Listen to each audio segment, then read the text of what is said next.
Como vencer o medo? Primeiro, nós temos que compreender como o medo surge. Nós sabemos o que é o medo. O medo é esse movimento de reação que surge de imediato diante de um perigo. Quando nós nos deparamos com um perigo físico, nós sabemos lidar com isso de uma forma muito rápida, de uma forma imediata, de uma forma instantânea. Se você está numa rua e vem um carro em alta velocidade em sua direção, de imediato você sabe o que fazer. Não há qualquer ideia sobre o que fazer. A resposta a esse perigo, a resposta a esse momento, ela é imediata. Não há qualquer ideia sobre o que fazer. De imediato você sai da frente. Você corre, você se esconde, você tem um movimento muito rápido. Isso é algo muito mecânico, instintivo. O cérebro tem uma resposta imediata para isso. Então, lidar com os medos físicos é uma coisa muito simples. Se você se encontra num lugar alto e olha para baixo, você logo se afasta, porque o corpo já reage automaticamente, o cérebro já tem essa inteligência de autoproteção. Então você se afasta, em razão daquele risco de cair. Então a resposta imediata que temos para os perigos físicos, nós nem precisamos tratar aqui com você.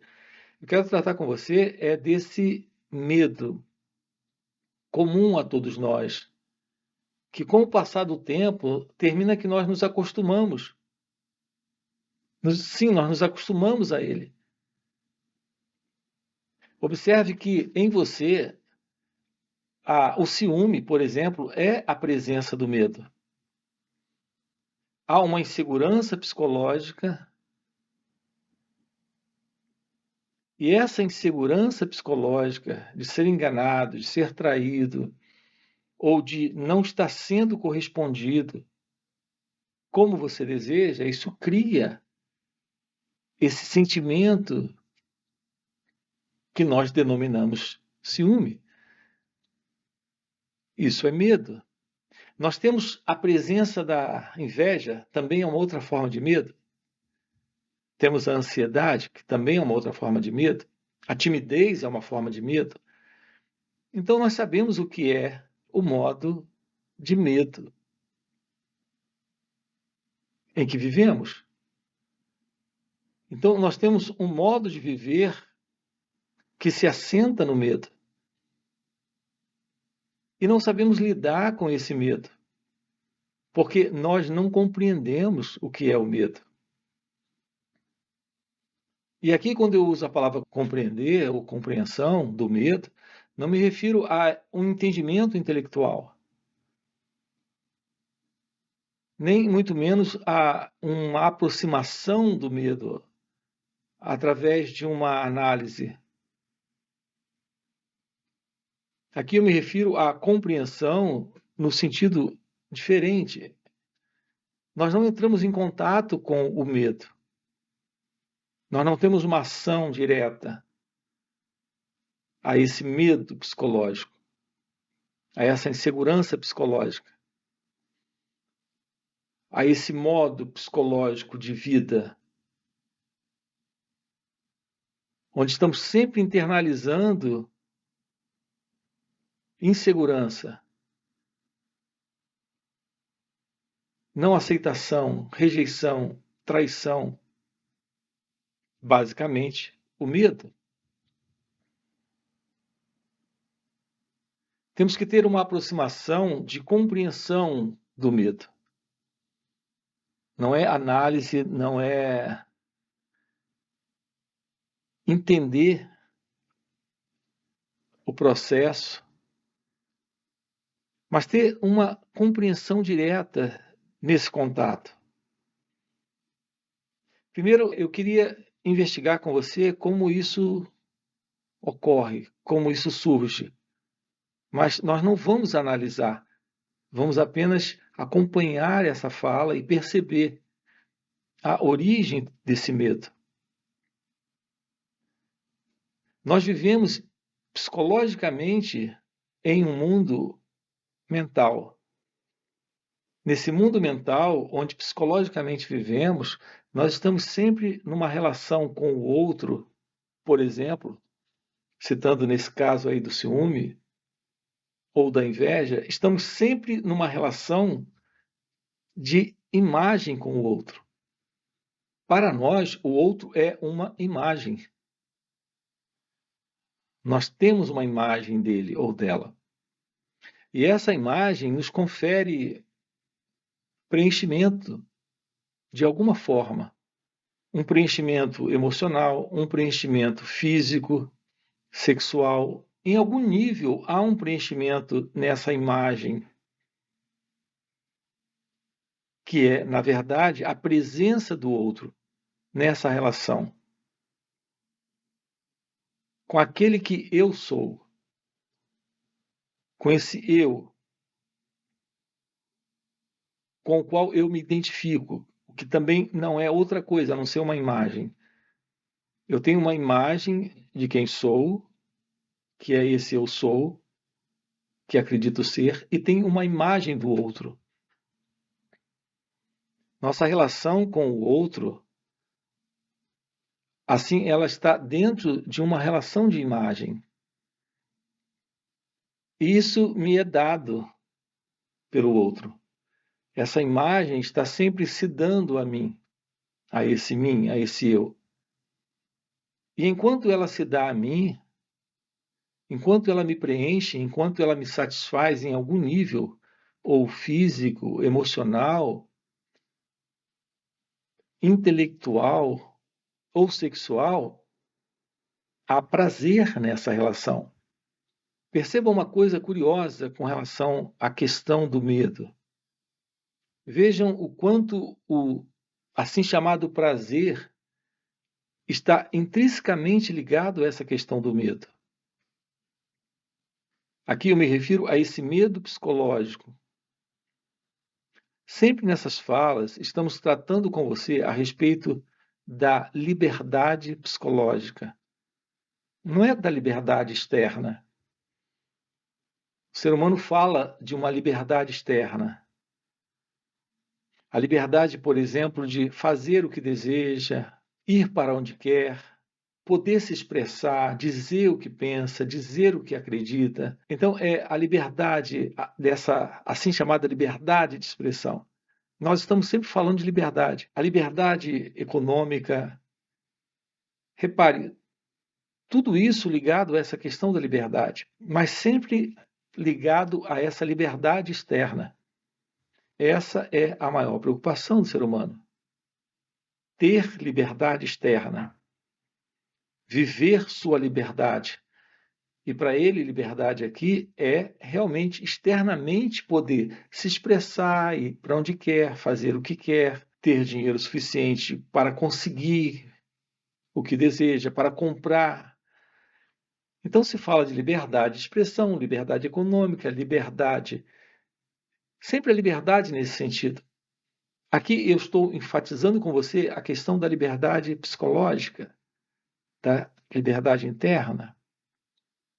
Nesta liberdade interna, você tem uma aproximação da verdade do seu ser.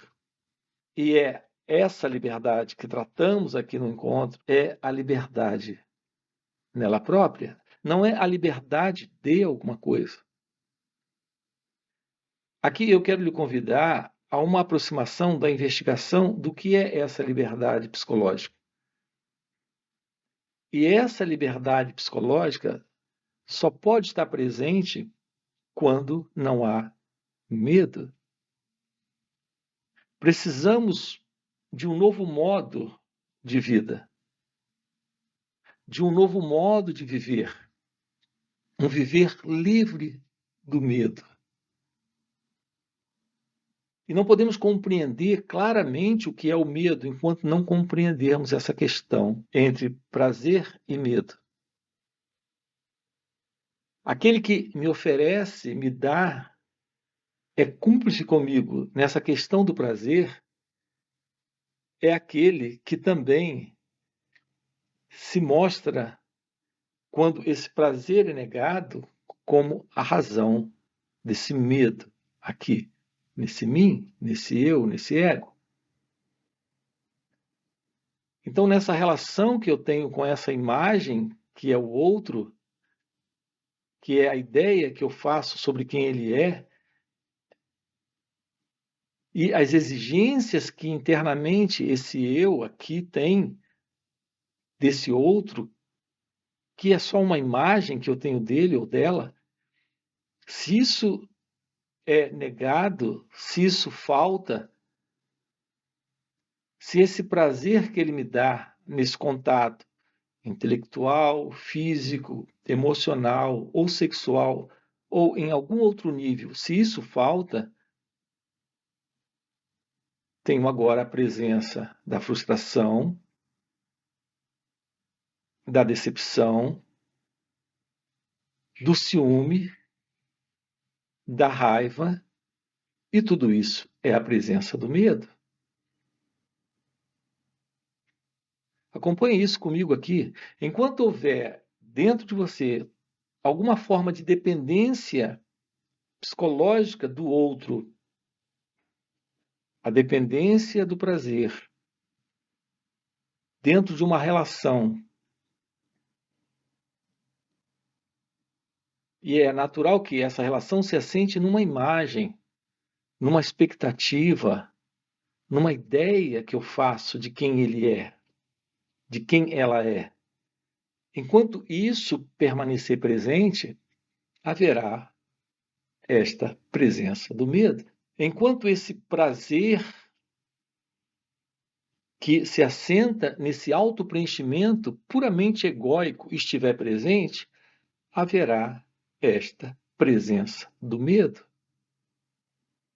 O que eu quero dizer é que nós não sabemos o que é uma vida livre do medo, porque nossa vida está dentro sempre dessa relação, uma relação de imagens, imagens de pessoas, imagens de lugares, imagens de objetos. O que são essas imagens? São projeções da mente. Meu contato com um objeto também não passa de uma imagem. É simples a gente observar isso, essa nossa vinculação emocional com esse objeto, seja um quadro, um instrumento musical, carro, um tapete da sala. Nós estamos sempre agarrados a esses objetos. E por que estamos agarrados a esses objetos? Porque para nós eles são uma imagem que representa para nós uma identidade. Eles nos conferem uma identidade. Por isso estamos tão apegados a objetos e também a pessoas. O que temos dessas pessoas são imagens que trazem gratificação, que nos acrescentam algo psicologicamente, nos dão uma ou outra forma de preenchimento psicológico. Então, as pessoas nos dão isso, os objetos também nos dão isso.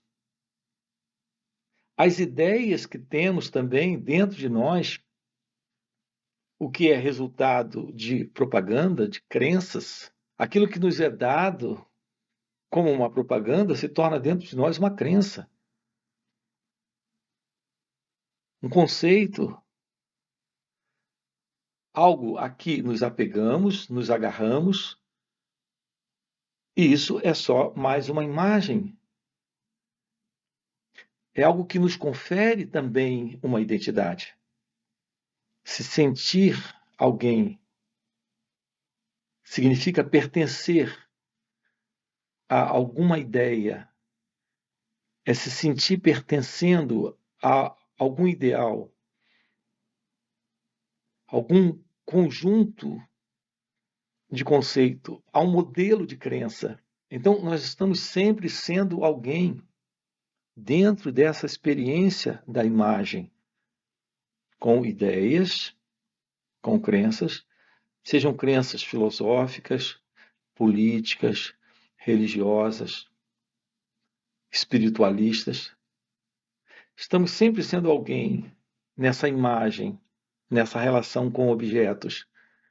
A minha casa, o meu carro, o meu piano, o meu tapete. Os objetos com os quais nós estamos em relação todos os dias, nos apegamos a isso, a esses objetos, porque eles nos dão identidade. Com relação às pessoas, é a mesma coisa. Elas estão nos dando identidade, nos conferindo alguma forma de preenchimento, de satisfação, de identidade, o que é algo puramente egóico. O sentido de um eu presente como sendo o centro dessas experiências, com objetos, com ideias, com pessoas. Isso é prazer? Isso é satisfação? Isso é preenchimento? Mas não há qualquer verdade nisso. Não há qualquer segurança nisso. Não há qualquer realidade nisso. Então, quando um desses objetos nos é tirado, ou quando ele não nos confere alguma coisa, nos sentimos frustrados, com raiva, com ciúme. O nosso comportamento psicológico, neste falso eu, que é esse eu a que sempre nos referimos quando alguém nos pergunta sobre nós, usamos a expressão eu, o pronome eu. Esse ilusório eu está sempre dentro desta condição, que é uma condição completamente caótica, sofrida, infeliz, na verdade, uma condição de profunda miséria. Essa é a nossa condição interna quando não há liberdade. Se não há liberdade, não há ciência da verdade divina, da verdade do amor. Então as pessoas têm perguntas tipo: como me livrar do medo? Você não pode se livrar do medo. Você não pode se livrar do medo porque você é o medo. É importante que compreendamos isso. Esse sentido de um eu presente, que é uma imagem que você tem sobre quem é o medo. Porque esse sentido do eu está sempre nessa dependência do prazer, da busca de preenchimento, da busca de identidade nas experiências com pessoas, objetos e ideias. Estamos juntos nisso? Nós aqui estamos trabalhando com você o fim da ilusão de uma identidade presente. Isso é o fim do medo. Como me livrar do medo? Esse mim é o medo. Não há esse como. Como implica tempo para esse mim rechaçar, lançar fora de si mesmo alguma coisa. Mas esse mim é essa coisa. Esse eu, ele não está separado do medo. Ele é o medo. Nós precisamos ver isso também, claramente. Repare, já dei a dica disso agora aqui, de que esse eu é o medo. Mas vamos explorar um pouco mais isso. É como quando as perguntas são formuladas dessa forma. Está implícito nessas perguntas sempre a ideia de alguma coisa da qual esse eu, esse mim, tem que se livrar. Não é dele próprio, não é do fim dele, desse mim, desse eu, que estamos interessados. Estamos interessados, a partir desse eu, desse mim, de continuar tendo nossas vidas e livres do que nos incomoda, do que incomoda esse eu, esse mim. O que dá prazer, eu quero segurar, e o que não dá prazer, disso eu quero me livrar. Aquilo que favorece a dor para esse eu, como no caso do ciúme, da inveja e do medo, eu quero me livrar. Mas o preenchimento, a satisfação, a gratificação, eu não quero me livrar, eu quero sustentar. E, no entanto, tudo isso está dentro desta dependência psicológica, dessa identidade psicológica que eu, esse mim, encontra em tudo isso. Acompanham isso? Então não há como se livrar do medo. Aqui temos que investigar a natureza do eu. Isso traz a compreensão do medo. A compreensão do medo é a compreensão do prazer. O fim do medo é o fim do prazer, desse prazer que se assenta nessa imagem, dessa psicológica dependência de preenchimento e satisfação nas relações, que nós chamamos, na verdade, de amor. E agora estamos vendo que é apenas prazer, preenchimento, satisfação. Então, aqui introduzimos mais uma expressão que a gente está investigando agora com você. A expressão amor, para nós, é preenchimento, é satisfação, é realização com o outro. Mas tem esse eu e o outro. Essa mútua satisfação, esse mútuo preenchimento, esse mútuo prazer. Se isso está presente, nós chamamos de amor, mas isso oculta o ódio, a raiva, o despeito, a inveja, o medo. E se isso está presente, isso não é amor? O amor deve ser uma outra coisa. Afinal, o que é o amor? Pois agora eu quero tocar nisso aqui com você. O amor é aquilo que está presente quando não há o eu, e isso está presente quando não há o eu, porque quando o eu não está, o medo não está. Vou voltar a dizer isso para você. Não há nenhum medo sem o eu. O medo é o eu. É o eu a base desse prazer. Então, a presença desse prazer é a presença do medo, que é a presença do eu. Isso é o fim desse assim chamado amor, como nós conhecemos. Repare que em nossas relações, aquele que nos dá amor é o mesmo que nos atemoriza, que nos causa medo, porque não queremos que ele fuja, que ele vá embora, que ele venha nos trair.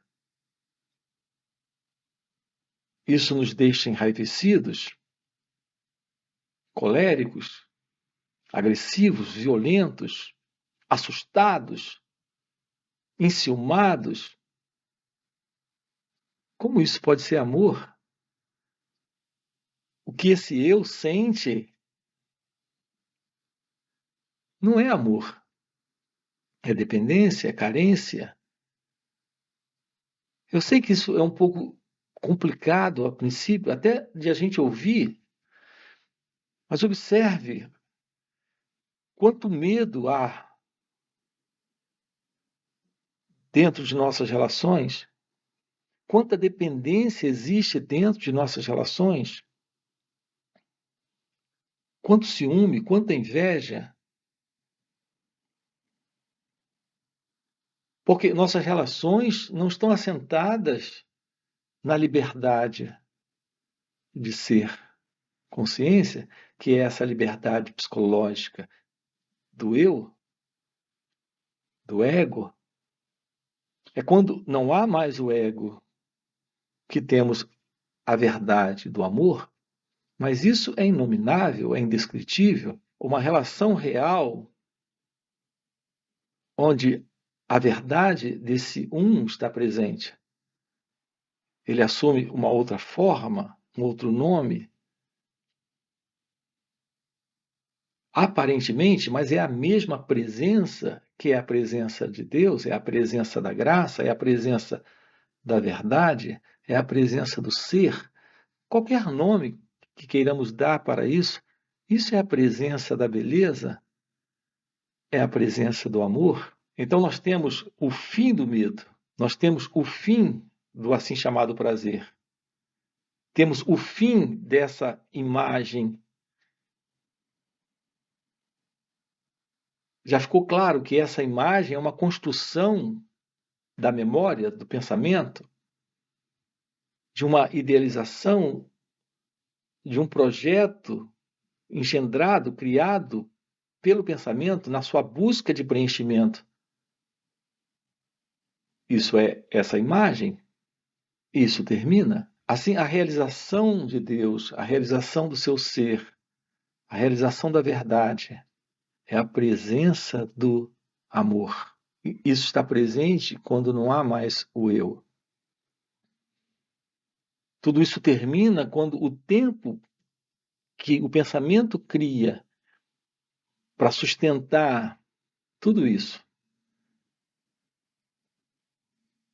desaparece. Eu me refiro a esse tempo psicológico, porque é esse tempo psicológico, é exatamente nele que esse eu tem sua continuidade.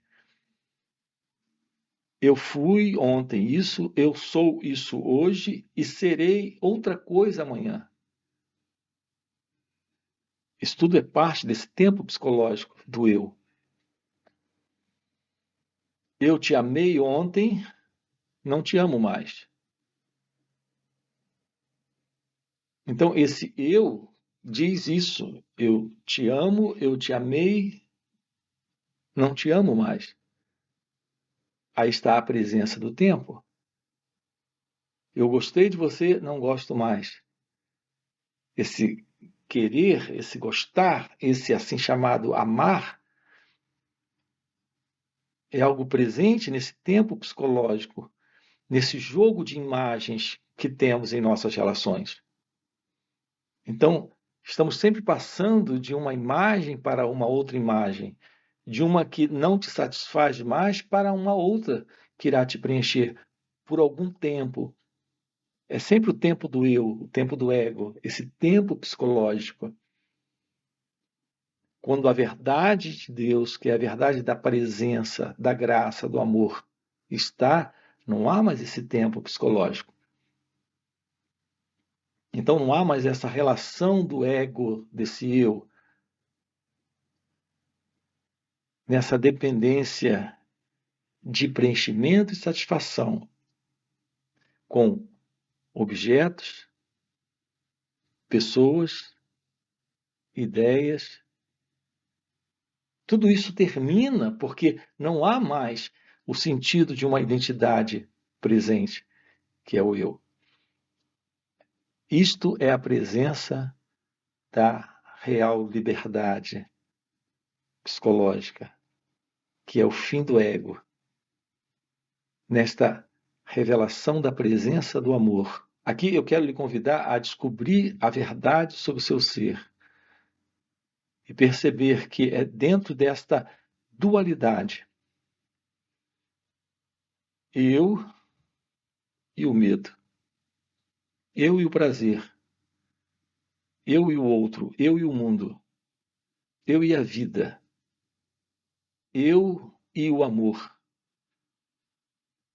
É nessa ilusão dessa dualidade que está todo o problema da existência humana. Um eu que se vê separado do que pensa, do que sente, do que faz. É sobre isso que estamos investigando aqui dentro do canal. Nós temos uma playlist aqui no canal falando sobre a aproximação da meditação.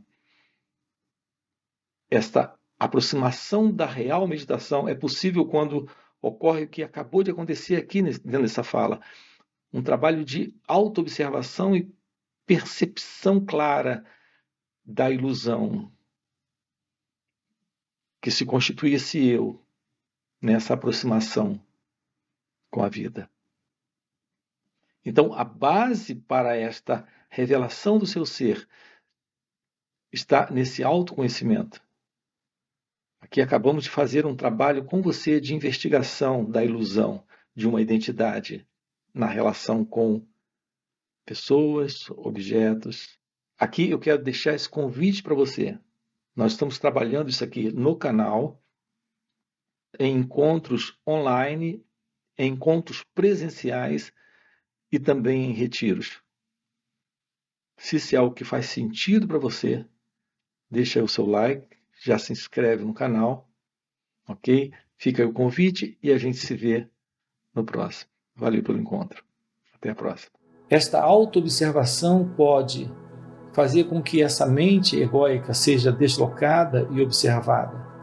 E com isso há uma quebra de identificação com esse movimento, que é o movimento da mente. O que não acontece na meditação tradicional.